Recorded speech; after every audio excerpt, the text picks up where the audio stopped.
General Faiz PTI की सियासत में हद से ज्यादा मुलव्वस थे। रिटायरमेंट के बाद इमरान के साथ कैसे राब्ता कायम रखा, अंसार अब्बासी की लर्जा खेज रिपोर्ट।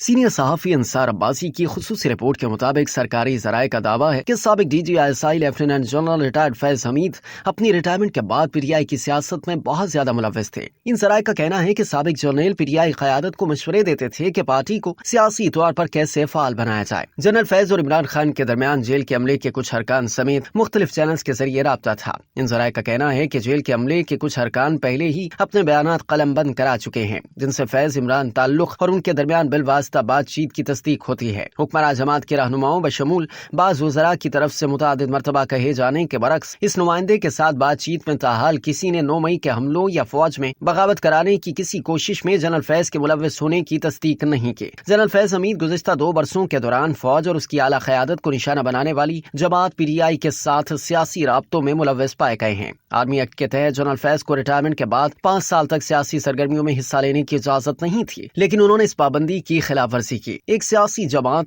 यानी जिसे फौज मुखालफत और मई के हमलों में मुलव्वस समझा जाता है को मशवरे दिए और इसकी आला क़यादत के साथ राब्तों में भी मुलव्वस पाए गए हैं। रिपोर्ट के मुताबिक जनरल फैज की गिरफ्तारी के चंद दिन बाद दी न्यूज़ ने खबर दी थी कि फैज हमीद और इमरान खान 9 मई के बाद और इमरान खान की गिरफ्तारी के बाद भी मुतादिद तरीकों के जरिए राब्ते में थे। ज़राए ने बताया था कि जनरल फैज को फौजी हुक्काम ने रिटायरमेंट के बाद की काबिल एतराज सरगर्मियों के हवाले से 1 से ज्यादा मरतबा खबरदार किया, लेकिन वो बाज न आए। 1 से ज्यादा बाखबर ज़राए ने इस नुमाइंदे को जनरल फैज के इमरान खान से बिलवास्ता या बिलावास्ता राब्ते के बारे में बताया। ताहम इमरान खान ने जनरल फैज की गिरफ्तारी से खुद को अलग कर लिया। साबिक ISI चीफ के साथ अपने ताल्लुकात के बारे में बात करते हुए साबिक वज़ीर आज़म इमरान खान का कहना था कि जब से जनरल फैज को ISI के ओहदे से हटा दिया गया उस वक्त से वो उनसे राब्ते में नहीं। उन्होंने दावा किया कि रिटायरमेंट के बाद जनरल जीरो हो जाता है। इमरान खान के बरक्स पीटीआई के तर्जुमान रऊफ हसन ने तस्दीक की कि वो जनरल फैज की रिटायरमेंट के बाद उनसे बातचीत कर रहे हैं। पीटीआई रहनुमा ने इसरार किया कि फैज के साथ उनकी बातचीत खालिस्तन